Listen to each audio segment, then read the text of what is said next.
Tea கடை போண்டா செய்ய இதில் 1 டம்ளர் அளவுக்கு கடலை மாவு எடுத்திருக்கேன். அதே டம்ளரில் 1/2 டம்ளர் அளவுக்கு அரிசி மாவு எடுத்துக்கோங்க. இந்த அளவுக்கு ஆப்ப சோடா எடுத்துக்கோங்க. வெங்காயம் எவ்வளோ போடுறீங்களோ அவ்வளோக்கு அவ்வளோ டேஸ்ட் நல்லாயிருக்கும். ஒரு 5-6 மிளகாய் எடுத்துக்கோங்க.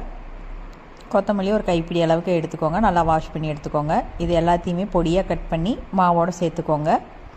இதுக்கடுத்து தேவையான அளவு உப்பு சேர்த்துக்கோங்க. தூள் உப்பு சேர்த்துக்கோங்க.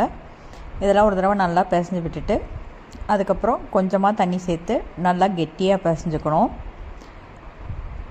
இந்த மாதிரி சேர்த்துக்கோங்க. அளவாக சேர்த்து நல்லா டைட்டாக பிசைஞ்சுக்கோங்க.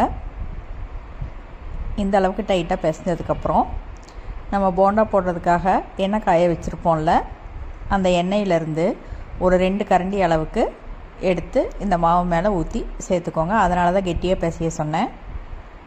இந்த மாதிரி 2 கரண்டி அளவுக்கு சேர்த்துக்கோங்க. சேர்த்த உடனே கை வச்சு பிசையாதீங்க. ஒரு 2 மினிட்ஸ் விட்டுருங்க. ஆறுனதுக்கப்புறம் நல்லா பிசைஞ்சுக்கோங்க.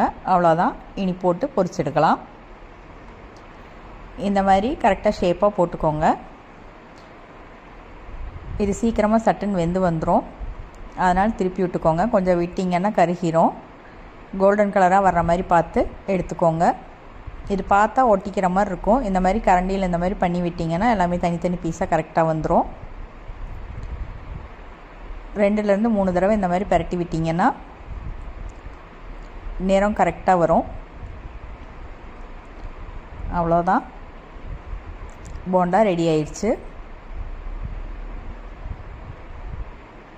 கரெக்டான கலரில் வந்திருக்கு பாருங்கள். இந்த மாதிரி செஞ்சு பாருங்கள்.